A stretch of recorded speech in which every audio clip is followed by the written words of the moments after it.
Prav lepo zdrav v imenu Zveze seniorjev.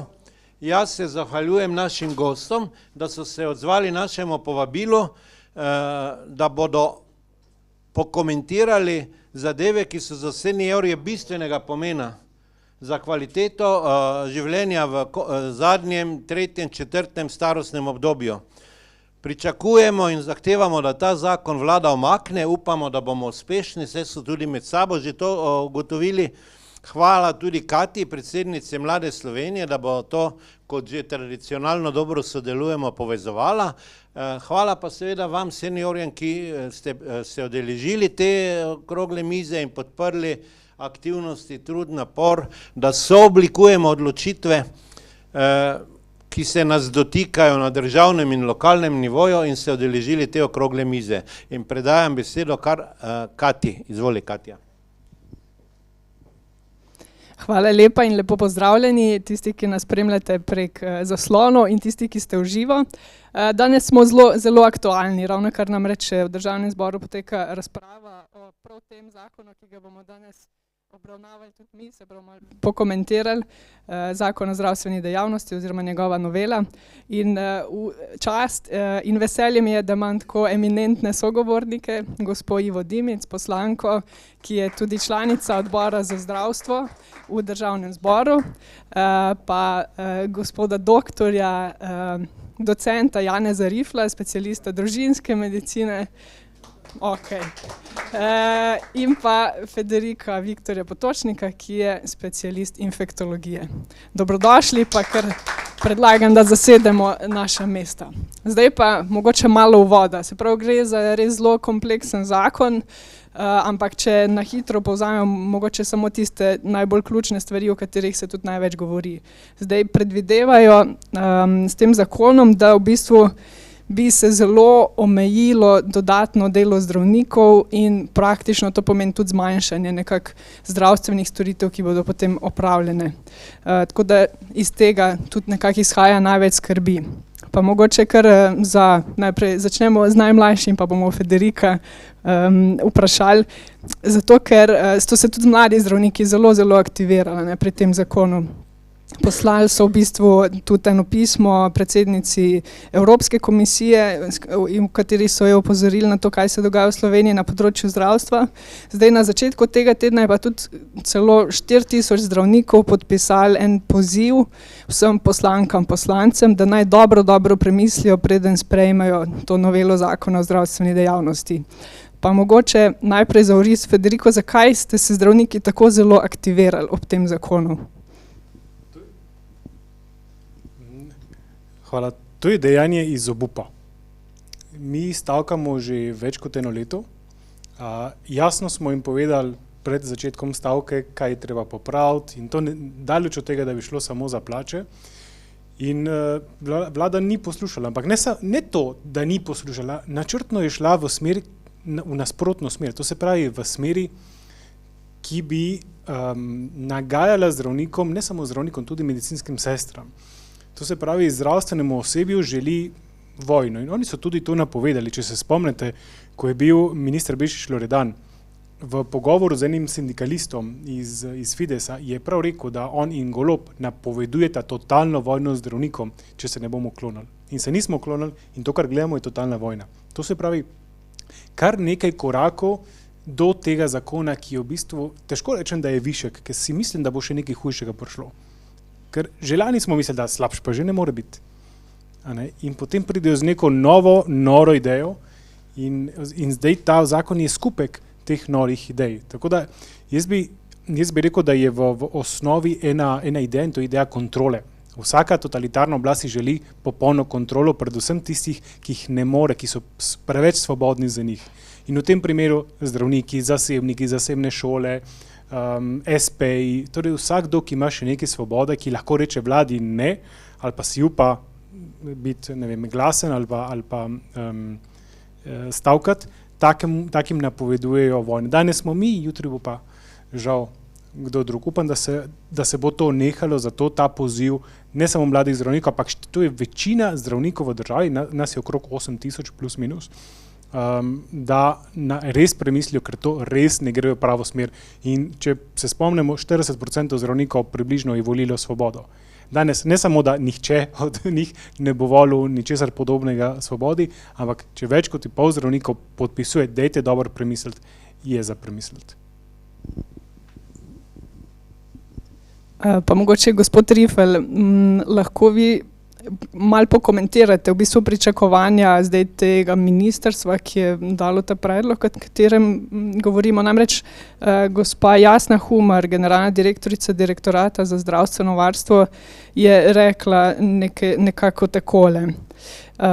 Se pravi, ko bodo zdravniki v zasebnem sektorju delali polni delovni čas, torej 40 ur na teden, bo potreba po takih zaposlitvah oziroma sodelovanjih še bistveno manjša, tako da v resnici ne pričakujemo velikega odhoda zdravnikov iz javnega sektorja, nasprotno pričakujemo, da bo zaradi boljših razmer, boljšega razvoja, boljše možnosti izobraževanja tudi nekaj zdravnikov prišlo. Ali se vam zdijo zdaj takšna pričakovanja realna? Ja, ne vem, papir vse prenese ali pa besede tudi, ker nikjer v tem predlogu ali pa v tem, kar nas čaka, ne vidim izboljšanja, boljših predlogov, ne vem, večje izobraževanja, ne vem, to se govori, ampak o tem se nič ne vidi, tako da ne vem, mislim, na podlagi česa, na podlagi obljub, na podlagi srečne bodočnosti čez 10 let, mislim, zakaj bi se zdravniki odločali in se prostovoljno nekam zavezali, tako da to mi je res mi je nerazumljivo, no. Ta izjava me sploh ne, recimo ne vem, potolaži ali kakorkoli, ne. Bi pa prej, ko ste vprašali o mladih zdravnikih, bi šel še dlje, a ne. V zadnjem mesecu sem se pogovarjal z enimi par kolegicami, kolegi, ki imajo podobno stare otroke kot tudi jaz, in smo se pogovarjali, ali bojo naši otroci si mogoče tudi izbrali medicino kot svoj poklic, ne, pa so bili praktično vsi so rekli, da jim bodo to odsvetovali, oziroma da pej trajajo kakšno drugo branžo, kar je noro, ne, ker vedno v vsakem letniku na medicini jih je bilo, ne vem, tretjina, polovica, mogoče iz nekako iz zdravniških ali pa iz zdravstvenih družin študentov, ne. Tako da to je res v bistvu en sistem, ki je tako kompleksen, tako globok kot zdravstveni, ki se gradi leta in leta in leta, ki se lahko res v enem mesecu, pol leta zruši, ampak potem, da bi ga spet na novo zgradili, bomo porabili desetletja, bi skoraj lahko rekel, no. Tako da to je res igranje z ognjem. Pa še mogoče za gospod poslanko eno vprašanje. Zdaj, ko se je začelo govoriti o tem zakonu in so ministrstvo vprašali, kaj pa se bo v bistvu zgodilo, a ne? Kaj pričakuje. In je rekla, ja, sistem bo na začetku malo zanihal. In potem podpredsednik vlade Matej Arčon je pa celo rekel, ja, da na kratek rok bo mogoče nekaterim povzročil bolečine. Sicer je potem nadaljeval, da na dolgi rok misli, da bo pozdravil kronične bolečine slovenskega zdravstva, ampak kaj lahko v bistvu si mislimo o zakonu, ki nima neke resne analize in napovedi so v bistvu na nivoju ravno tega, kar sem ravnokar prebrala. Ja, hvala lepa, lepo pozdravljeni. Lahko rečem, da ko spremljaš sistem ali pa razpadanje zdravstvenega sistema v Sloveniji, da so to bolečine. Lahko rečem, ker to res že dolgo traja, od obljub pa do zdaj, da so to že lahko tudi kronične bolečine, ki pa jih omenjeni zakon o zdravstveni dejavnosti zagotovo ne bo pozdravil. Napoved, da bo sistem zanihal, ampak potem pa se bo že nekako rešilo, mislim, da je brez analiz, ne, seveda, da je to neka izjava, ki se ne pritiče neke ministrice, ki je zadolžena za to, da zdravstveno varstvo zagotavlja vsem državljankam in državljanom. A ne, reči, da bo zanihalo ali pa ne bo zanihalo, ampak veste, to me spominja na Kovača, ki je koval, pa je nekdo vprašal, kaj pa bo, pa je rekel, ja, če bo špičasto, bojo vile, če pa ne bo, pa lopata. Veste, to zdaj oni lih podobno, na podoben način rešujejo naš zdravstveni sistem. Kar je mene, recimo, najbolj me zmoti ravno tudi, ko ste kolegu Riflu izpostavila, to, da kaj je izjavila direktorica na direktoratu, da bojo zasebni zdravniki, ki bojo šli v zasebno prakso, prihajali nazaj v javno. Ne bojo. Ne bojo. Zakaj ne bojo? Zato, ker imajo v zakonu 23. člen, ki močno poudarja pomen zasebnih zavarovalnic, ki bojo tudi za te zasebne zdravnike imela zasebna oziroma zavarovalniške police, da se boš ti lahko še dodatno in še dodatno zavaroval. Te police pa bojo krile verjetno, predvidevam, tudi do zdaj že en del se že tako ureja, krile tudi ostale praktično zavarovalne za bolezni v zasebnih bolnišnicah. Se pravi, ta zakon je popolna privatizacija.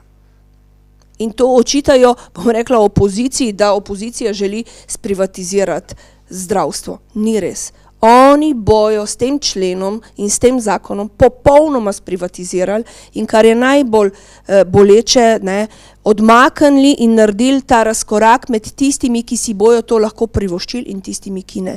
In na koncu ti bo lahko ostalo samo neko slabo javno zdravstvo namesto nekega dobrega zdravstva, če bi seveda spoštovali dogovore, ki so jih podpisali, ta ista vlada je podpisala dogovore z zdravniki, zato zdaj stavkajo in seveda, če bi v ospredje postavili človeka, pacienta in kaj on potrebuje. Če bi to naredili, potem bi točno videli, da morajo urediti in seveda, da mora denar slediti njim, tistim, ki plačujejo.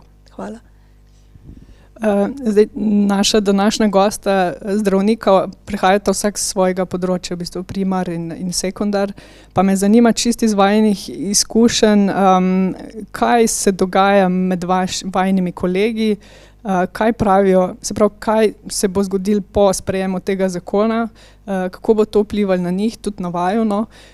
Ker recimo mogoče samo za uvod, Zdravniška zbornica, ko je lani jeseni naredila eno anketo med svojimi člani, je tam približno 40% zdravnikov pokazali, da delajo tudi pri kakšnem drugem javnem izvajalcu še, bodisi koncesionarju, bodisi v javnem zavodu. In takrat jih je nekje 15% reklo, da če bo ta zakon sprejet, bodo primorani v bistvu se odpovedati temu nekako dodatnemu delu. Pa me zanima, se pravi, kako tudi vajni kolegi gledajo na to, vidva sama, kaj napovedujete, da se bo zgodilo v bistvu po sprejemu tega zakona? Ja, pač v družinski medicini, ki smo na primarnem nivoju, najverjetneje, ki je zelo dost ne, ker pač mi vseeno pač delamo pač večinoma v svoji ambulanti, ne hodimo še kje druge, čeprav recimo lep primer, pa grozen primer je zdravstveni dom Tolmin, ne, kjer so pač zunanji zdravniki dežurali, ampak prek SP-ja, ker je to pač seveda davčno, oziroma pač z isti denar, ki je bil na voljo, je več neto pač plačilo za to delo prišlo do zdravnikov. Zdaj slišim, da so se te pač pogodbe, da bodo podjemne ali kakorkoli, da se bo nekako to zakrpalo, a ne? Ampak to je res, tukaj zna biti nekaj nihanj ali pretresov ali bolečin ali kakorkoli bi že temu rekel, je pa res najverjetneje, če bo tako bodo še naprej, bodo potem kakšne določila ali pa spremembe, da ne vem, da moč biti, da ne bo več koncesij, da bodo samo državni zavodi oziroma javni, ne vem, ali da bo, mislim, vedno več omejevanja me skrbi, da bo in to je pa potem vedno slabša situacija, ne. Zdaj recimo jaz osebno, a ne, ne vem, zdaj je bil en poziv, da naj zdravstveni zavodi polno zaposlijo delavce. Jaz v ambulanti trenutno delam 80%, zato ker delam oziroma sodelujem tudi na fakulteti, imam več stvari, tako da imam 4 dni in najverjetneje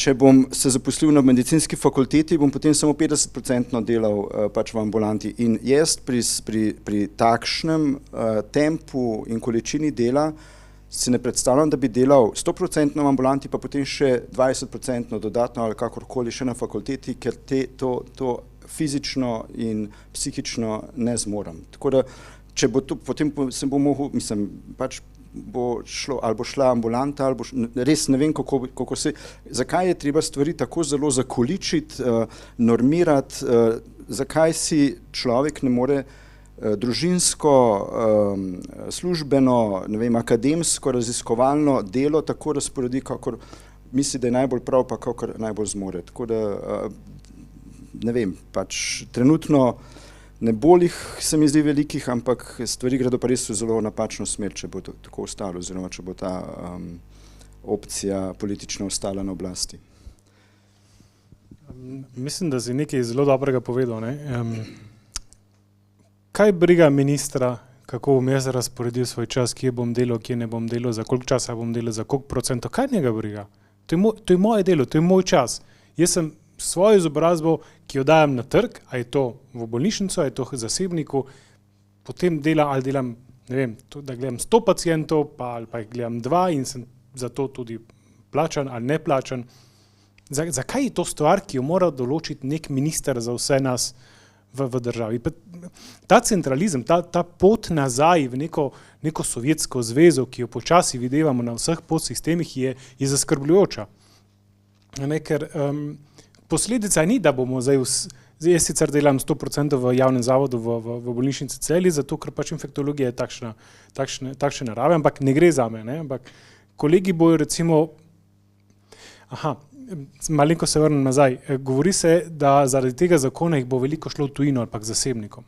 To je res, nekih bo šlo v tujino, ampak mi nočemo hoditi v tujino. Zakaj bi hodili? V Avstrijo, zakaj? Nočem se nemško učiti, tako dalje. Ampak tudi k zasebniku, kaj pa če nočem iti k zasebniku, kaj pa če ne morem iti k zasebniku? Ne? Kaj bomo naredili? In jaz mislim, da je največja nevarnost tega zakona je, da ne da bomo šli stran, ampak da bomo zmanjševali obveznosti v sistemu. Jaz v povprečju delam tam 250 ur na mesec in moji kolegi je enako. To pomeni 6 tednov znotraj 4 tednov. Z nadurami oziroma z dežurstvi sem danes recimo po dežurstvu. Pač tako je.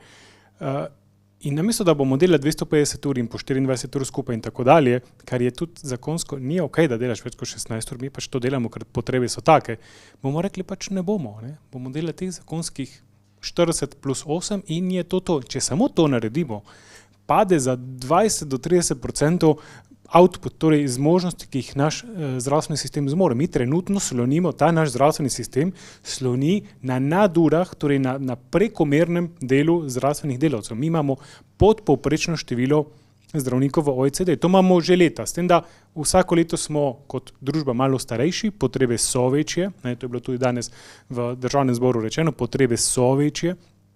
Tako da jaz mislim, da je zelo slaba strategija, da tiste ljudi, ki jih rabiš za to, da sistem sploh funkcionira, da napadaš s totalno vojno. Ne? Tako da tukaj jaz mislim, da je velik problem, ki ga ima ta vlada. Vprašanje je, ali bo ta vlada čutila te posledice. Ker zakaj se sistem ni sesul do zdaj, čeprav smo mi stavkamo in podobno? Zato, ker očitno je nam bolj mar do našega, vašega zdravja, kot pa Golobu, ker Golob oni zategujejo. Ampak naslednja stopnja zategovanja pa pomeni, da se bo dostopnost do zdravstvenih storitev poslabšala za prebivalstvo. To se pravi, naš naslednji korak bi moral biti takšen, da bi se zmanjšala dostopnost vseh vas, nas, do zdravstvenih storitev. Mi smo rekli, pač tega ne moramo narediti iz etičnih razlogov. To se pravi, Golobova vlada je bila bolj pripravljena žrtvovati zdravje ljudi zaradi teh njihovih politik, kot pa mi, zato se v sistemu ne pozna. Še vedno delamo 250 ur, pa še vedno stavkam, ampak ne morem nehati in ne bom nehal, zato ker ne more se zaradi enega Goloba, ki bo čez eno leto zgodovina, poslabšati stanje mojih sosedov, moje skupnosti, našega naroda. Tako da jaz mislim, da tukaj je Golob v bistvu našel našo šibko točko. In to je dejansko naše poslanstvo, ne? Na kar sem tudi ponosen.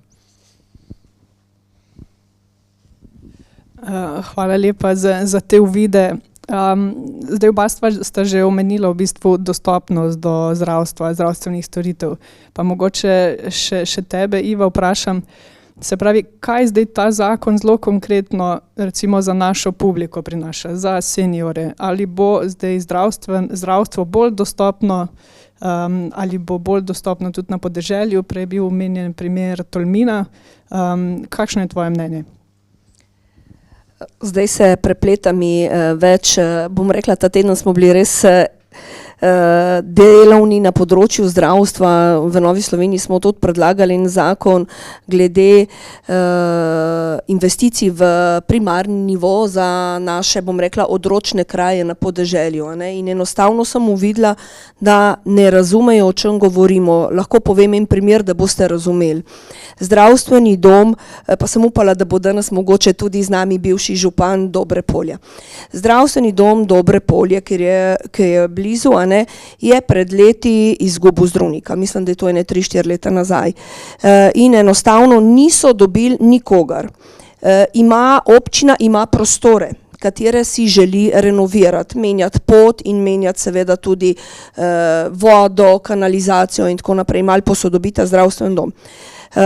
In enostavno zdaj so najdli rešitev začasno, seveda, da so vsi hodili prositi, matični zdravstveni dom Grosuplje, in zdaj hodi v ta zdravstveni dom koncesionar 2-krat na teden. Ampak veste, kaj so naredili? Da ta občina, ki je, bom rekla, ima v občinski lasti prostore za primarno zdravstvo, za ambulanto, ne sme kandidirati na sredstva ministrstva za to, da bi dobili sredstva, da bojo uredili pot, in to zato, ker nima zaposlenega zdravnika. Ker ima pogodbo s koncesionarjem, ki hodi 2-krat na teden, da ljudi v Dobrem Polju oskrbi, da jim ni treba hoditi v Grosuplje, zato da je ta oskrba blizu ljudem. Se pravi, da so že na tem področju, pri investicijah, pri posodobitvi zdravstvenih domov na podeželju močno šli na ločevanje, kdo in kaj. Morate vedeti, majhni kraji nimajo zdravnikov, rešujejo, tako kot je prej povedal dr. Rifel, rešujejo z zdravniki, ki prihajajo od zunaj. Zdaj, mi smo imeli danes tudi tiskovno konferenco, imamo tudi problematiko, bomo obravnavali o Tolminu in o Idriji, kjer je skoraj 3000 ljudi v Idriji brez osebnega izbranega zdravnika, zato ker nihče ne more in ne želi, ker je Idrija tudi oddaljen kraj, da bi prihajal iz Ljubljane ali od kjerkoli za en dan v tednu imeti ambulanto. In te ljudi so si podajali, tudi vas podajali od enega zdravnika do drugega, tudi v ambulanti za neopredeljene, ampak a je to dobro, da vas vsakič drug zdravnik gleda, in vsakič spregleda neko težavo, ki jo imate, in vedno znova govoriti, skratka, človek se ne počuti varne. In te ljudje se zdaj vozijo, ena gospa mi je pisala, se vozijo iz Idrije v Gorenjo vas Poljane, 30 km stran, se pravi skoraj, da bi mi s Cerknice se vozili k zdravniku v Ljubljano. In ves ta zakon, ki je, in tudi vsi ostali zakoni grejo v to, da se bo vse centraliziralo očitno v Ljubljani. Jaz ne vem, kako bomo še zagotavljali zdravnika v Rogaški Slatini ali pa pri nas na Blokah v Loški dolini, ki so to majhne in so ambulante v lasti občina, katere pa nimajo, bojo imeli morda koncesionarje zaposlenega zaradi odhoda zdravnikov, kot se tudi primarnih zdravnikov, družinskih zdravnikov v prihodnjih letih, bo ta odliv še večji in ta stiska, še posebej v starejših, bo še večja. In enostavno tudi sami zdravniki ali pa direktori zdravstvenih domov ne vedo, kako reševati. Po drugi strani se napovedujejo satelitski urgentni centri in enostavno res človek sam čaka in lahko samo moli, da bi ostal zdrav, a ne. Kaj se bo pa zgodilo, ne, s takimi poizkusi, ne. Lahko bi rekla, tle sta z mano zdravnika, ki dejansko to v življenje spravljata, kar vlada predpiše ali pa državni zbor sprejme, a ne. Ampak jaz si ne znam predstavljati, kako bojo lahko to v prihodnje v življenje spravljali, a ne. Ljudje pa smo vedno, ko ne prideš do zdravnika, si tudi malo bolj tečen ali pa morda malo bolj agresiven in mladi zdravniki opozarjajo, da je to pritisk na mlade zdravnike, a ne, da obžalujejo, da so si izbrali družinsko medicino, zato ker pridejo v kraj, kjer ni bilo 3 leta zdravnika in potem vsi navalijo na njega s 1000 in enimi problemi in enostavno tudi sami zgori, a ne. Mislim, da so se lotili zadev na napačnem koncu, glede na to, da ima zdravstvena zavarovalnica 80 milijonov presežkov nad odhodki, prihodkov nad odhodki, se pravi 80 milijonov dobička. Ne vem, zakaj pacienti ne smemo priti do storitev in ta denar pokoristiti, ker je to naš denar, ker mi plačujemo v to blagajno. In ko jim to rečeš, a ne, zamahnejo z roko, a ne, in rečejo, vi bi radi privatizirali zdravstvo, in vedno znova povem, da jaz si ne želim privatnega zdravstva, da jaz želim samo storitev na napotnico, zato ker v ta sistem plačujem in pričakujem, da ko bom zbolela, ko bom rabila ultrazvok sečil ali ultrazvok karpalnega sistema, ker imam krče po rokah, da bom jaz to storitev dobila hitro, kakovostno in na napotnico. Ne to, da je čakalna doba pol leta ali več in da si bom, zato da bom prišla čim prej v čakalno vrsto za operacijo, to storitev plačala. Jaz sem proti temu. Jaz sem proti temu in to je Nova Slovenija.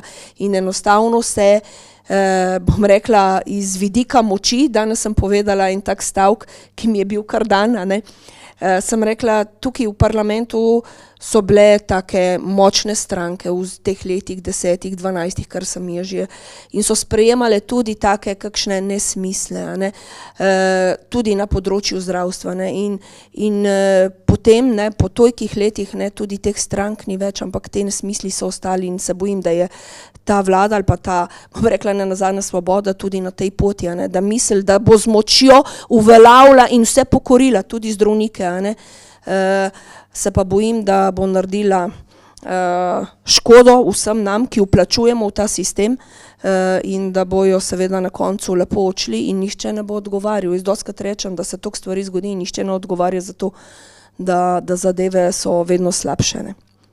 Hvala. Jaz bi mogoče samo dodal, da to, da imaš osebnega zdravnika, da to bi lahko rekel, da je osnovna človekova pravica. In tukaj je to kriminal, to je res kriminal proti ljudem, ki ne morejo si izbrati osebnega zdravnika. In jaz imam tako izkušnjo, jaz sem tukaj v Ljubljani, prej sem bil več na fakulteti zaposlen, potem sem bil več v ambulanti in smo odprli ambulanto sredi Ljubljane. In v Ljubljani je ogromno ljudi, ki nimajo izbranega osebnega zdravnika, tako da od začetka jih je malo kapljalo, potem ko se je pa malo razvedeli, jih je zelo veliko prišlo in ti ljudje, ki 3 leta, 4 leta niso imeli osebnega zdravnika, niso navalili na nas z vsemi problemi, ampak so bili tako zelo hvaležni, da imajo zdravnika, toliko recimo enega hvaležnega in tudi zadovoljnega že z malim, mislim, to, da si tam, da dobiš redno terapijo, da vedno k istemu zdravniku hodiš, da si lahko urediš, ne vem, bolniško, vse to, kar je bilo prej že skoraj znanstvena fantastika. In je to je res grozno. Tako da recimo večina Slovencev, ki imamo osebnega zdravnika, moja mama recimo nima izbranega osebnega zdravnika, pa jo jaz nočem vzeti, ker to ni najboljše, da pač svoje najbližje, ampak okej. Ampak tisti Slovenci, ki imamo, se sploh ne zavedamo, to je podobno kot pri zdravju, šele potem ga ceniš, ko ga izgubiš. In ko izgubiš osebnega zdravnika, ker gre v pokoj, ker da odpoved, ker se preselja ali kakorkoli in ne moreš priti, ker je vse povsod prepolno, je potem to res, mislim, da to, in tega se ne rešuje. Je pa res, da pač, kar se tiče družinske medicine, mi že 15 let ali pa še več zelo poudarjamo pač težko situacijo, pomanjkanje zdravnikov in vsega tega. Malo smo mogoče zadnja leta, smo povedali, se še oglašamo, ampak hvala Bogu, kar se tiče specializantov, smo imeli res pač zelo padec, zdaj se pa spet počasi se viša, tako da lani smo 80 novih specializantov dobili, kar je korak v pravo smer, seveda, ne, tako da mladi vseeno še vidijo, da v družinski medicini, da delamo strokovno in da se da delati strokovno, pa da tudi seveda lahko izberejo ali zdravstveni dom ali koncesionarja okolje, kjer so razmere za delo, kjer so delovne razmere boljše, a ne, da se da še vseeno dobro delati. Seveda bi pa seveda rabili 150 vsako leto, da bi prišli potem čez to povprečje evropsko. Si ti hotel še kaj dodati? Ne? Okay, potem te bom pa jaz nekaj vprašala. V tistem pismu, o katerem sem že na začetku govorila, se pravi vsem poslancem je pisalo 4000 zdravnikov, je bilo noter omenjeno tudi to, da bo pri nekaterih specialnostih, da se bo zelo hitro pojavile težave, tudi če bo samo nekaj zdravnikov odšlo v bistvu z oddelkov. Pa mogoče prej si, Federico, ti omenjal, da v bistvu tvoja specialnost je v bistvu 100% znotraj javnega sektorja. In me zanima, se pravi, ali pa če lahko mogoče malo pojasniš, zakaj pa pri drugih specialnostih to precej drugačna slika, ne, ko pride do nekih prepovedi, kakor zdaj slišimo, v želji po ločevanju javnega pa zasebnega. Ne vem, recimo v tem pismu ste zdravniki omenili, da bodo ogrožene specialnosti, kot recimo dermatologija ali pa določene veje kirurgije, gastroenterologije, ortopedije. Se pravi, pri njih je drugačna situacija, pa se mi zdi, da je zelo dobro, da se pojasni tudi, zakaj zdaj ne moramo kar vseh zdravniških strok obravnavati enako ali pa z neko uravnilovko. Ok, odprla si 5 stvari. Hkrati bomo poskusili, da bo to razumljivo. Ne? Zakaj so razlike med specializacijami? V resnici naša specializacija infektologija je samo javna, zato ker je akutna specializacija. To se pravi, vsi pacienti, ki prihajajo k meni, imajo kratkotrajne težave. Imaš vročino, ne moreš čakati 6 mesecev, če imaš vročino, nekaj si mrtev. Včasih en dan ne moreš čakati, recimo meningitis v parih urah je lahko smrten. Skratka, mi nimamo čakalnih vrst. Jih ne moramo imeti. To se pravi, boš ostal uro dlje, boš naredil tisi 250 ur na teden, na mesec, zaradi tega, ker ni šans, da pacienti pri nas čakajo. Pri določenih specializacijah, ortopedija, lahko hodiš s kolkom, ki te boli, lahko še en mesec naokrog ali pa še en let naokrog. Bo bolj bolel, bo težja operacija, bo slabša, ampak lahko čakaš. Dermatologija, lahko čakaš. Vse te stvari lahko čakajo in potem, ker se lahko čaka, se nastajajo te pač vrste. Pri nas ne more biti vrst. Mi se moramo toliko več iz sebe dati, nas je trenutno 6, bi nas morali biti 14,5 po normativih, da bi uspešno lahko obdelali vse, kar moramo delati. Zato pri nas ne boste nikoli mogli čakati. Ne? Zdaj, ko nastajajo čakalne vrste, seveda, zakaj bi delali toliko več, če pa ni treba. In ljudje rečejo, jaz ne bom delal več, kot je moja obveza po zakonu ali pa za toliko, kolikor sem plačan. In potem nastajajo zasebne ambulante in podobno, ampak to je prišlo do enega, veste, mi, ki prihajamo z tega bivšega komunističnega sistema, mi nismo bili sposobni prenoviti tega zdravstvenega sistema in potem samo flajštre dajemo. Ne? Zato, ker zdaj je govora razmejiti javno od zasebnega. Zakaj? Sej, če si ti zavarovan, je popolnoma vseeno, kam greš. Avtomobili, recimo, vi imate izbiro. Če imate zavarovalnice, imate izbiro. Če vam A ni všeč, greste k B. Če vam B ni všeč, imate C. Lahko izbirate. Pri zdravju pa ne morete zbirati. A ste kdaj videli koga, ki bi za popravilo avtomobila čakal 2 leti? Če bi mi na Savi rekel, da moram čakati 2 leti, bi šel k Triglavu. Če bi na Triglavu rekel, da je za čak, bi šel k tretjemu. Skratka, oni se tepejo za to, da bi vam avto čim prej popravili. Kdo se pa v zdravstvu tepe za to, da bi vas čim prej porihtali? Ja, drugače zasebniki. Jaz sem velik zagovornik zasebnega zdravstva. Jaz sem zelo velik zagovornik tega, da si ti odgovoren za delo, ki ga opravljaš v javnem zdravstvu. Oprostite, ampak ki se krade? A zasebni krade? Ne, krade se javni denar. Ko se gradijo bolnišnice, če bi se zasebne bolnišnice gradile, vprašajte te, ki jih zdaj gradijo, koliko denarja oni kradejo sebi. Ja, nič, ne? To se pravi, Metka Zorc, fenomenalna kardiologinja, ona je zasebnica, sicer koncesionarka, to se pravi to je del javnega zdravstva, ampak stavba je njena oziroma od podjetja in se ona tudi trži v tujini, ona je zelo tržno naravnana. Ona ima najboljše številke, najboljše statistike v Evropi, ker ona meri rezultate. Mi govorimo, kako smo vsi dobri, kako pa mi vemo, da smo dobri. Mi kar rečemo, mi smo super, mi smo fajni. A kdo pa to meri? Kako veste, je kirurg dober ali slab? Kako veste, da sosednji kirurg je boljši ali slabši? Jaz že vem, zato ker malo se poznamo, ampak mogoče pa vi tega ne veste, ali pa moj sosed tega ne ve. A je to fair, da moj sosed ne ve, kjer je boljši, kjer je slabši? Ali tisti, ki je boljši, bi moral biti boljš plačan? V tej uravnilovki socialistični so vsi enako plačani. In kdo trpi, če smo vsi enako plačani? Je tisti, ki je dober. Tisti, ki je pa slab, se pa mal skriva. Če bi se pa videl, da ima slabše rezultate, bi imel slabšo plačo, bi se pa potrudil, da bi bil boljši. Ali pa bi pač živel s slabšo plačo in slabšim renomejem. Konkurenca je dobra, ampak konkurenca v državnem, bomo rekli pravilno, v državnem sistemu ni, ker mi smatramo, da smo vsi pač fajni, da so vse bolnišnice enako dobre, niso. Nismo vsi zdravniki enako dobri, tako kot niso vsi učitelji enako dobri, vsi vodovodarji niso enako dobri, mi smo pač ljudje. In ker mi imamo v glavi zasebno je slabo, privatizacija je grda, oprostite, ampak privatnik odgovarja za delo, ki ga opravlja v državnem zdravstvu, kdo je kdaj odgovarjal za napake? Mislite, da se napake ne dogajajo? Seveda se dogajajo. Ampak nikoli ne pride na površje, zato ker se vse skriva, kar je dobro in kar je slabo. Tako da jaz mislim, da privatizacija, seveda ne govorimo o divji privatizaciji, ko se dogaja na Balkanu, to ne, ampak imate urejene sisteme, kjer sobivajo torej državne opcije in tudi konkurence, ki jo tukaj omejujejo. Zakaj omejujejo konkurenco? Zato, ker imajo tako slabo opcijo, da je nihče ne bi zbiral, če bi lahko to zbiral. Zato ne smejo biti konkurence, ker sta dve možnosti, kako izboljšaš sistem. Tako da tem v sistemu izboljšaš pogoje, da lahko lažje pa boljše delajo, ali pa jim toliko poslabšaš alternative, da jim drugega ne prostane, kot pa da delajo v tem državnem zdravstvu. To je rekla sekretarka Humara, da bojo ljudje prišli nazaj v državno zdravstvo, zato ker jim bojo toliko onemogočili delo drugje. To je fenomenalna strategija.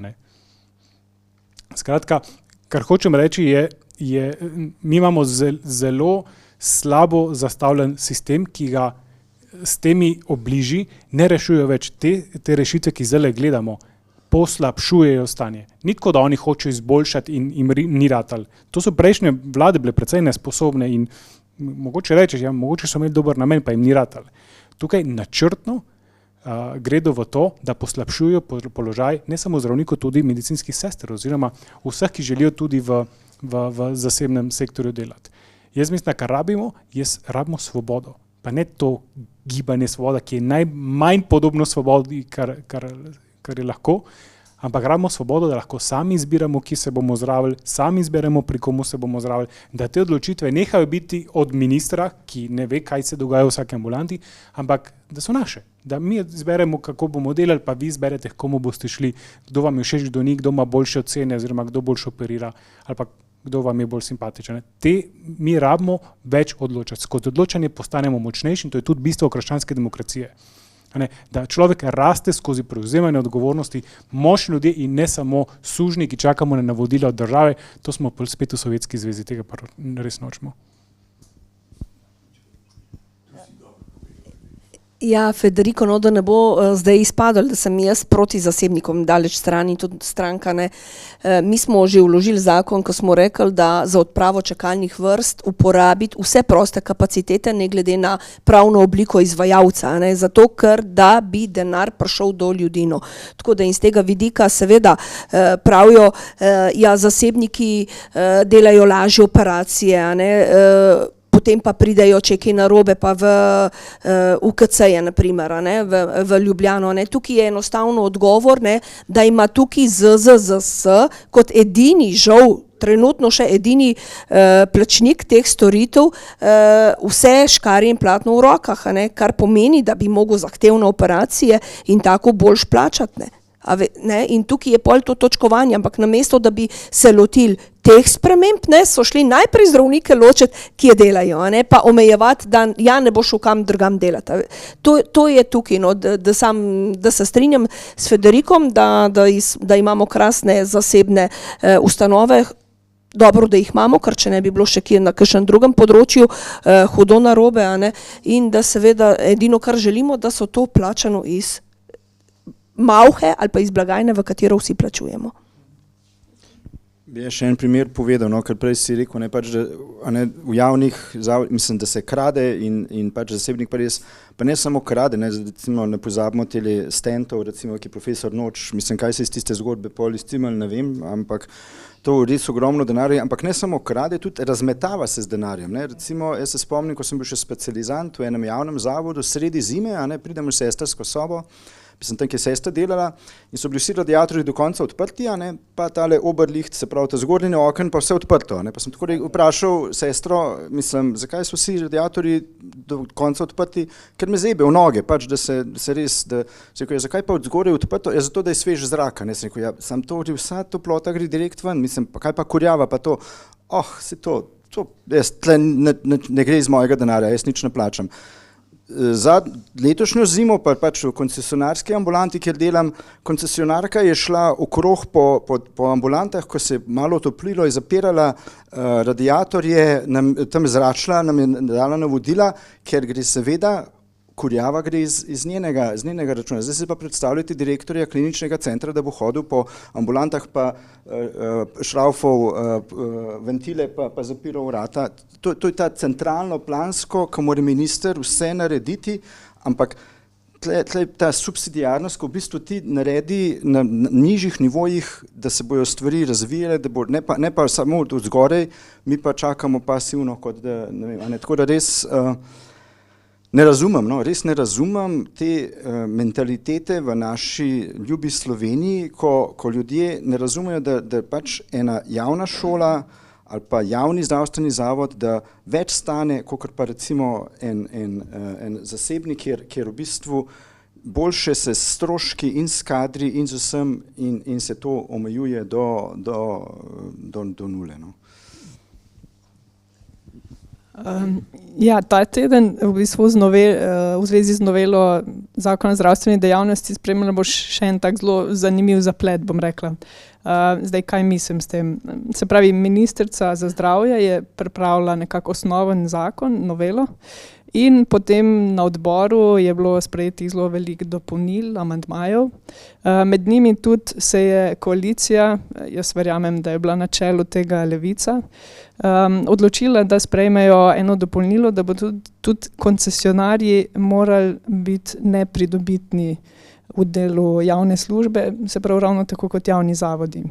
In na začetku tega tedna je ministrica za zdravje skupaj z ministrom za finance, oba dva sta iz Svobode, ravno tako kot predsednica odbora za zdravstvo je tudi iz Svobode, no sta njej pisala, da gospodje in gospe poslanke, lepo prosim, dajte malo razmisliti, namreč to rešitev, da morajo koncesionarji biti nepridobitni, je Ustavno sodišče že dvakrat razveljavilo. In sta jim rekla, dajte lepo prosim razmisliti pa spremeniti ta del, zato ker bo Ustavno sodišče to spet verjetno razveljavilo. Ampak oni so rekli, ne, mi bomo vztrajali pri tem, zdaj smo dali boljšo obrazložitev in verjamemo, da bo to preživelo. Kakšen komentar na to? Ja, to nas je... Vse bi rekel, da me je zelo razjezilo, ampak ko gledaš tisti zakon, ti potem zmanjka jeze. Ne? Potem je sama resignacija, spet ta bedarija, pa to je spet neumen. In tako za vsako stvarjo, ki vidiš, to ne bo delovalo, to je zanalaž, prav vidiš, koga so razjezili, katerega velikega koncesionarja so očitno razjezili, da so morali iti to urgentno spreminjati. To ni zato, ker bi bilo boljše vsem. To je zato, ker so dobili pač informacije od zadja. To seveda človeka skrbi, da je spet ta centralizacija. Kaj ministra briga, kako bom delal, kje bom delal in tako dalje. Zakaj delo vodovodarja ne postane neprofitno? Jaz vodovodarja včasih urgentno rabim, glih tako kot ga urgentno rabim, ali pa ne vem, če se kanalizacija zamaši, ne vem. To se pravi, isto jih urgentno rabim, ampak ko jih bom pa rabil, enkrat sem imel gumi defekt in je bila nedelja na praznik, plačal sem 3 ali 4 toliko, kot bi sicer na delovni dan. A ne? In sem šel tiho vprašati, zakaj on ni neprofitna dejavnost? Jaz sem ga takrat res rabil. A ne? Jaz mislim, da je seveda še en korak v napačno smer, ljudje od tega živijo, to je moja služba, pač jaz nisem koncesionar, nisem zasebnik, ampak moji kolegi ali pa tisti, ki pa je, pač od tega živi, če dobro dela, če pridno dela, če še nekoga zaposli, pa izboljša, pa ne, zakaj pa bi on mogel biti neprofitni? Mislim, ta ideja, skrajno leva ideja, da nihče ne sme zaslužiti, da je denar nekaj slabega, razen za njihove subvencije, a ne? Se moramo otresti te mentalitete. Moramo gledati, kako bomo to vlado ali pa to mentaliteto te vlade premagali. A ne? Ker najbolj nevarno ni te vlade bo konc čez 1 leto, ampak ta ideja, ki jih oni ali pa predvsem skrajna levica plasira, da je profit nekaj slabega, da vsi moramo biti enako revni, in potem še kup drugih stvari. A ne? Jaz mislim, da je naša naloga kot krščanski demokrati predvsem, da smo budni in da ljudem razlagamo, preden grejo spet nekaj neumnega glasovati. Ja, lahko rečem, no, da me je to res pismo presenetilo. Presenetilo me je to tudi, da je njihov poslanec Svobode Gregorič rekel, da tega zakona ne bo podprl. Ko sem sama rekla, da enostavno, to je ta njihova moč, ki mislijo, da lahko spreminjajo ne vem kaj, a ne, da so povozili lastno ministrico, ne, in seveda, da pričakujem, da bo ministrica zaradi tega, ker nima podpore v lastni stranki, njena beseda nič ne velja, da bo odstopila. A ne? Ker če ti si kot minister odgovoren za to, da imajo vsi državljani dostop do zdravnika, in da tvoja poslanska skupina to preprečuje, se pravi, nimaš moči, a je smisel še ustrajati, ne? To je bil del moje današnje razprave. In zelo zgovorno je to, da tudi tale predsednica odbora Kozlovičeva tega pisma ni direktno poslala na vse poslanske skupine, tako da je bilo treba prositi. Naknadno smo imeli prekinitev, no, to je bil en tak manjši zaplet, ne. Skratka, po drugi strani podpiramo, v tem zakonu je tudi to, da se železničarski zdravstveni dom prenese na državo, a ne. Poznamo zgodbo, kako so želeli na tiho prenesti tudi študentski zdravstveni dom na Škrčevi na državo, a ne. Sicer vemo, kdo je v ozadju, tam je prestižna lokacija, ampak mislim, da te zadeve niso dobre. Mislim, da je tam zaposlenih 150 ljudi, da je 22,000 ljudi opredeljenih, skratka zelo pomembno za Ljubljano, a ne. In da sem rekla, da se pač vidi, komu služijo, ne, in da služijo nekomu drugemu, ne lastni ministrici, ne, in to je žalostno. No. Bomo videli, kako se bo zadeva sicer v prihodnjih tednih, dneh odvijala.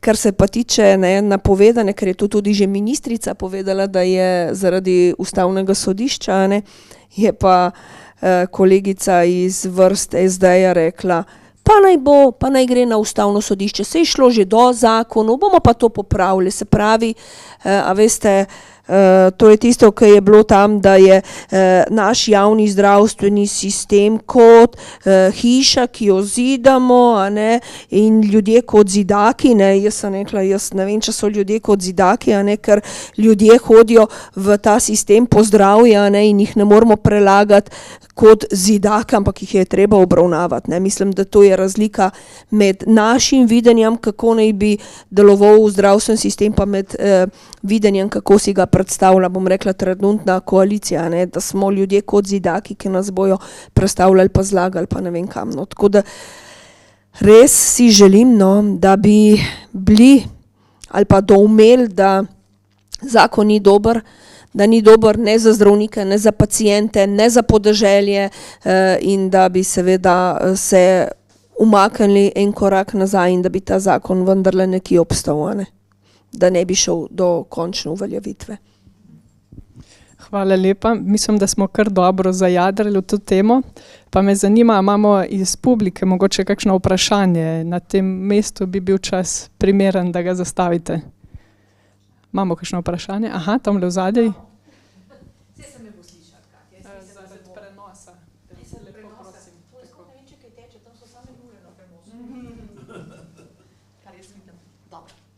Pa zaradi prenosa.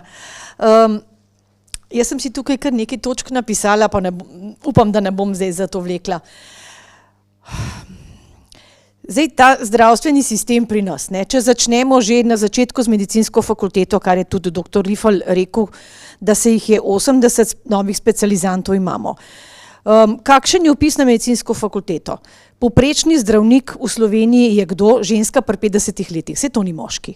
To je utrujena ženska pri 50 letih in tudi, ne vem, dr. Rifl, mogoče veste pri teh specializantih, kakšen je odstotek moških pa žensk? Se ne ve, ne? Aha. Aha. Ja, in tudi... Če sem optimističen, je 20% moških. Ja, no, samo hotela sem reči, da recimo, ko je bilo rečeno, kdo bo še se vpisoval na medicinsko fakulteto, očitno s temi stvarmi tudi Svoboda želi tako priskutiti poklic zdravnika, da tudi iz zdravniških družin, pa dobro, ni nujno iz zdravniških družin, ampak da mladi enostavno ne bodo imeli veselja se vpisovati na medicinsko fakulteto, ker bodo rekli študijo dolg, kdaj šele ena ženska pride do svoje specializacije, če si še vmes družina ustvari. Ja, to je pri 40 letih lahko, a ne, Federico? Ja, to res toliko časa traja in tukaj ne bodo nobenega veselja več videli. Potem, kar meni mogoče tukaj le manjka v tem pogovoru, je nekdo, ki bi bil zasebnik koncesionar, ne? Zakaj? Zato, ker ta zasebnik bo imel s tem zakonom, morebitno uvedbo tega zakona, strašne težave pri zunanjih sodelavcih. Če se še tako trudi, da ne bi imel čakalnih vrst, če se še tako trudi, da bi v sistemu odpravljal čakalne vrste, bo imel zdaj težave. In to velike težave. Kakšne težave imajo zasebniki? Poleg tega stalno inšpekcijo. Stalno inšpekcijo, namesto da bi delali svoje delo, se ukvarjajo z inšpektorji, ki ponavadi sploh ne vejo, kaj so prišle pogledati, ne, ampak so bile poslane na inšpekcijo. Potem železniški zdravstveni dom, ki je bil omenjen, jaz mislim, da ga je hotel imeti zdravstveni dom Ljubljana. Da ga je hotel imeti Janković, ne država. Ne. Janković ga je želel imeti in v Ljubljani, kjer imamo perfekten zdravstveni dom, to so zdaj navedbe direktorce, pa kaj direktorce, župana.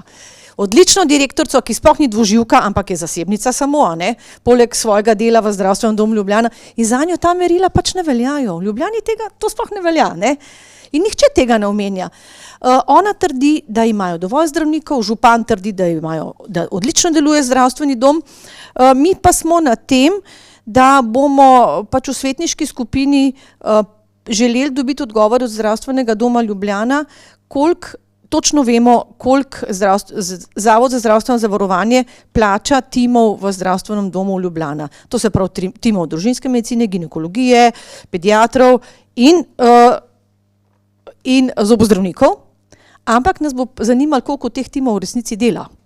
Koliko mrtvih duš oni plačujejo in potem jasno, da ima zdravstveni dom dobiček, če so to mrtve ambulante, ki ne delajo, ampak so samo napisane, oziroma bomo želeli tudi vedeti, da nam morajo po imenih nosilcev dejavnosti povedati, koliko delajo. Ne.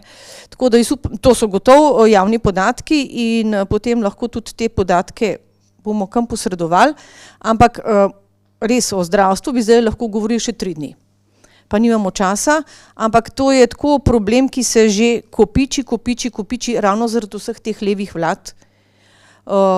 Zdajle je pa čisto pa raznesen, ne. In upam, da bo zaradi pridnih zdravnikov, tako kot pravi Federico, ki imajo to svojo etično načelo tako močno, da delajo zaradi ljudi, da bo samo zato še to sploh funkcionira, tudi v javnih zavodih, tudi v kliničnem centru, samo zato funkcionira, ker zdravniki vedo, da morajo delati in da morajo paciente oskrbeti.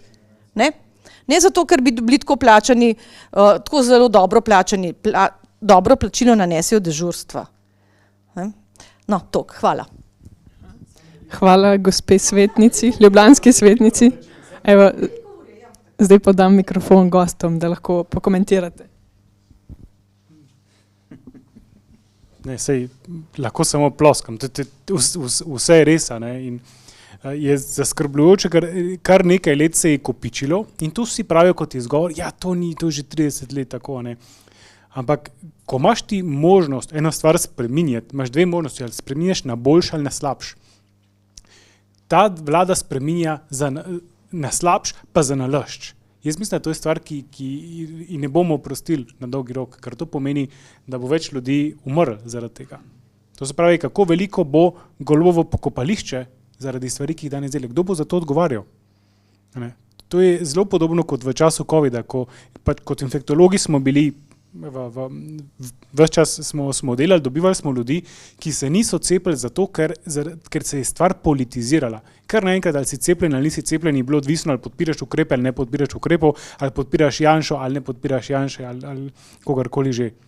Politizirali so je in nam je to pomenilo več dela, več prepričevanja ljudi za njihovo dobro in koliko ljudi nam je nehalo zaupati, to je to, kar se tudi zdaj dogaja, nam je nehalo zaupati, se niso cepili, so potem umrli. Na čigavi vesti je ta človek. In to je danes s tem, kar dela premier Golob, jaz mislim, da je perverzno, ena od hujših stvari, hujše od tega, da delaš za nič zakone. On govori, da smo paraziti, da smo dvoživke, da smo leni.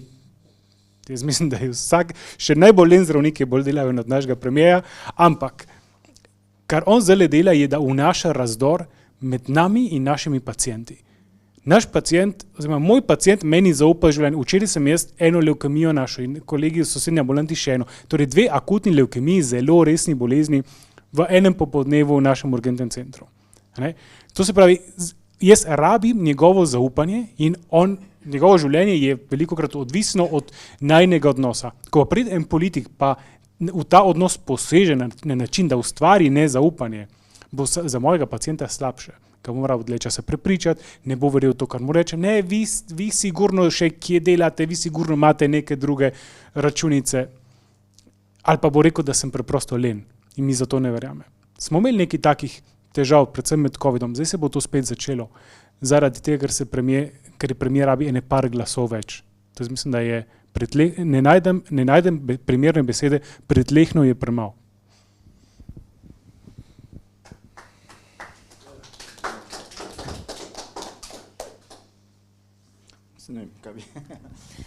Mojca je zelo dobro naslovila probleme. Zelo dobro bi bilo, ko je govorila o tem, kakšne podatke želijo, no, moram reči, da smo pa to je potem mogoče v ozadju, no, da je mogoče dobro včasih je tudi na ZZZS pogledati, če ne dobiš preko župana teh podatkov, tam pa dobiš podatke. Tako so naša civilna iniciativa nekaj tako pred leti razrešvala. No, samo toliko. Hvala, Mojca. Imamo še kakšno vprašanje, komentar? Gospa Marija, izvolite. Jaz bi pa samo vprašala, če ki veste, kdo je direktor bolnice v Rožni dolini. Tam, je gospod Poklukar, Janet. A je to privatno, a je to državno? Ja. Aha. Ja, jaz sem bila tam operirana leto, 11. decembra, na nogi sem me operirala in sem bila zelo presenečena, kako je to, kakšen del je to. Vse na minuto narejen, vse prideš, tako si na vrst, vsi so tako prijazni, vsi tako, vse razložijo, da samo gledajo, jaz sem samo gledala, mislim, resnično. In zdaj tole poslušam. Vidim, ki je dobra bolnica, res hvala. Samo to sem hotela povedati. Če smem tukaj en komentar na tole, oziroma eno nadaljevanje pravzaprav, ni vse zlato, kar se sveti, niso a priori zasebniki dobri. Vsi smo ljudje, imate lahko tudi zelo slabega zasebnika, ki vam bo prodajal neke storitve, ki jih ne rabite. Tudi to se zna zgoditi in to je nevarnost. Ampak zato obstajajo mehanizmi, regulatorni mehanizmi. To se pravi, če vi imate neko zavarovalnico, ki plačuje, vi zbolite, greste v zasebno ali pa javno bolnišnico in neka zavarovalnica v ozadju vam te storitve plačuje, ta zavarovalnica hkrati pregleduje, ali ta zasebna bolnišnica ali pa javna vam delajo stvari, ki jih rabite, da vam ne delajo stvari po nepotrebnem. To se pravi, vsakdo rabi neko zanko, kjer se preverja, ali so te stvari potrebne ali ne, da ni kar tako metanje denarja skozi okno. Trenutno, ker tega regulatornega mehanizma v javnem sistemu, v nobenem javnem sistemu praktično ni, denar se meče skozi okno, ampak pri zasebnikih tudi mora obstajati neka regulacija, isto kot pri avtomobilih, ko smo prej rekli, pri zavarovalnici, tudi zavarovalnica mora potrditi, da dejansko se je zgodila škoda. Ne. Mislim, v zdravstvu to poteka hitreje, če nekaj rabite, se mora to zgoditi in plačati, ampak regulacija, hoče reči, mora biti. Samo to kot dodatek, drugače pa me veseli, da ste imeli dobre izkušnje. Videla, ki je prišel na vizit, smo imeli večer pa zjutraj vizito, sem ga gledala Janeza Poklukarja, našega človeka. Sem rekla, to je pa sigurno dobro bolnica, ker ga toliko spoštujem in dejansko to bilo videti. No, hvala. Lahko še jaz, ko je že mikrofon tle. Pozdravljeni, Franc Vranetič. Jaz imam tudi dobre izkušnje z zasebno. Kot recimo Medikor, ko je ta profesor Zorčeva, tam hodim za srce na kontrolo, tisto koronografijo so me delali in tam vidiš, da so delovni. Tudi recimo, ko sem bil naročen na pregled v nedeljo, recimo, ne, kaj v bolnici javni ponavadi ne, samo tisto, kaj je nujno. Pa glih sem jo poslušal, ko je razlagala že večkrat v medijih in recimo, da oni za isto operacijo srca kot klinični center 30% manj, tako da zavarovalnico manj stanejo in oni sami skrbijo za opremo, za zdravila, se pogajajo, da dobijo najkvalitetne, najbolj poceni. Po javnih razpisih pa vemo, kako to se bolj bogati. Ne? In imam tudi dobre izkušnje. In tudi recimo ta Medikal, ko ima v Rogaški Slatini, tam sem tudi večkrat dokaj hitro prišel, ne vem, na kakšen pregled, gastroskopijo. In to je vse točno, v buri, nimaš kaj, ne. Recimo, zdaj sem mogel iti na ultrazvok rame, imam neko kalcinacijo, pa neko vez natrgano. Pri nas v Brežicah so mi žal rekli, da nimajo zdravnika trenutno za to, ne. Potem sem pa iskal po Googlu, sem našel v Mariboru eno zdravje, kako je nazivno, železniške postaje. In je tudi zasebnik s koncesijo. In tisti mi je tako bil vljuden, on je rekel, sedite, gledajte na ta ekran, vam vse sproti razlagal, ne, kaj je in kako je. Ne. Sem tudi imel dobro izkušnjo. Ne. Recimo naša brežiška bolnica je tudi se trudijo, stavba je, širijo. Pred časom je celo bila en čas direktorica ta Bogovič Avšič, ko je zdaj vodilna v Svobodi, ne. Ampak ni znala, je sama pol po nekaj časa odnehala, napravila pa veliko zgubo. Čeprav je zdaj nasledila tudi ena levičarka, ki je bila dolga leta na občini, ampak očitno pa zna voditi tu. Ne.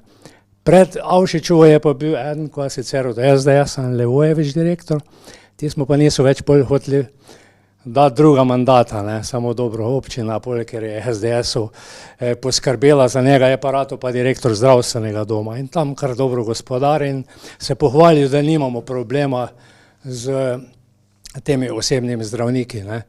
In trenutno res ni, ne. Samo jaz pa pogrešam, napravili so pa veliko razkošno stavbo, manjka pa specialistov. Ne.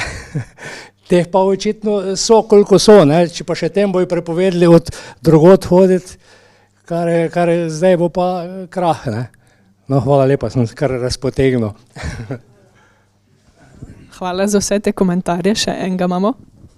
Sej ne bom dosti komentiral, rad bi se zahvalil v imenu Zveze seniorjev za, bi rekel, razjasnitev te meglenih informacij, ki jih se širijo predvsem strani seveda predlagateljev.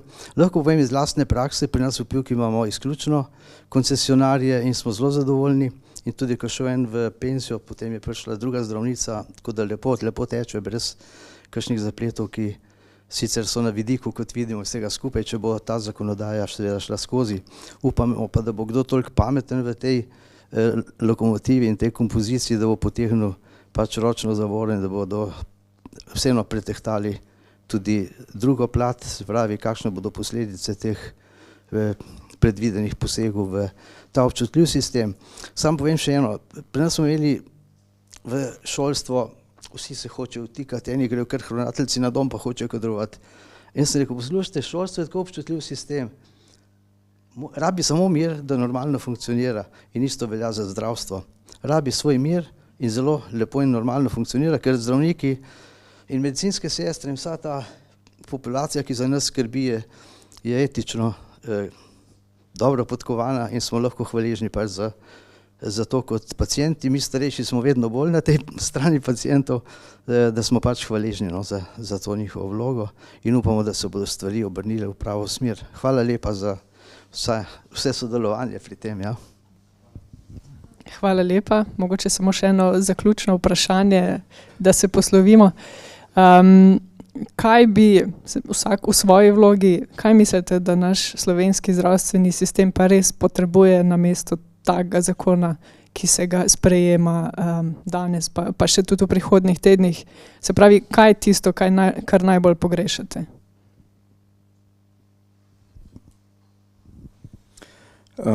Jaz predvsem pogrešam eno zaupanje politiki zdravnikom ali pa zdravstvenim delavcem, da res upoštevajo ali pa preučijo predloge oziroma da se tudi, ne vem, res, da ne izumljamo stalno kolesa ali tople vode, ampak da recimo pogledamo tudi malo čez planke in vidimo tam, kjer stvari delujejo oziroma tudi kar nam ali OECD, ali Svetovna zdravstvena organizacija, ali pač res strokovna združenja priporočajo, oziroma kje stvari delujejo, da pač ne gremo, omenjena je bila Sovjetska zveza ali pa Kuba, ali pa ne vem, pač res ene socialistične, komunistične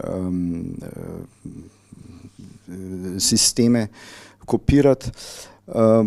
Pogrešam pač konkurenco, se mi zdi, pač pogrešam, da bi imeli več zdravstvenih zavarovalnic, pogrešam tudi več zdravstvenih zavodov, ki bi med sabo tekmovali za paciente, da ne bi bil pacient strošek, da ne bi bil pacient breme, da bi se jih utepali, ampak da bi res ljudje prišli do tistega, kar potrebujejo v zglednem ali pa v enem normalnem času. Te čakalne dobe, ki jih imamo zdaj, niso katastrofalne, ampak so kriminalne. Ne. To je res, ljudje umirajo, ker ne pridejo do dobre oskrbe v doglednem času.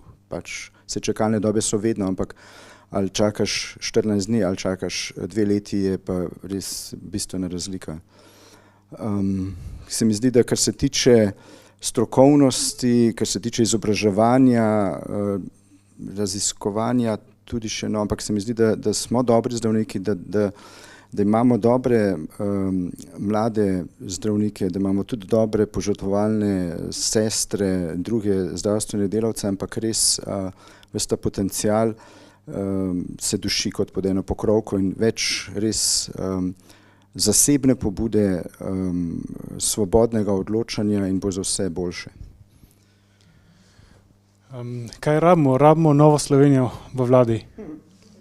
Rabimo krščansko demokracijo nazaj v Sloveniji, ker ta smer, ki se je obrala, ni samo sovražna do nas, sovražna je do vseh, ki razmišljajo, do vseh, ki so vsaj malo svobodni. Ta mentaliteta, ki jo ta vlada prinaša, mora iti stran. Tako da težko rečem eno stvar, ki jo zdravstvo rabi mentaliteto nove Slovenije, rabi krščanske demokrate spet v družbi. Dokler tega ne bo, moramo poskušati ostati zdravi, ampak predvsem poskrbeti za to, da bomo spet imeli krščanske demokrate v vladi in ne bo samo za zdravstvo dobro, ampak tudi za ostale sisteme. Se veselim volitev naslednje leto.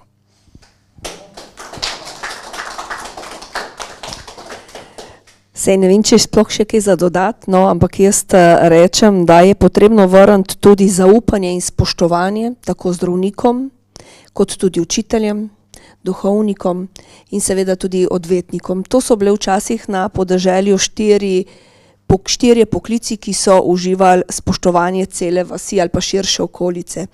In lahko rečem, da so uspešno uničili 3 in da so zdaj še ta zadnji na vrsti zdravniki. Jaz si pa želim, da vendarle zdrav razum in potrebe tudi ljudi prevladujejo in da se začnejo stvari odvijati v smer, da bojo ljudje lažje, hitreje, bolj dobro dostopali do zdravnikov, ne pa da jih ločujemo, a so naši ali so vaši, jaz mislim in si želim, no, da bi s temi časi zaključili že leta 90. Hvala.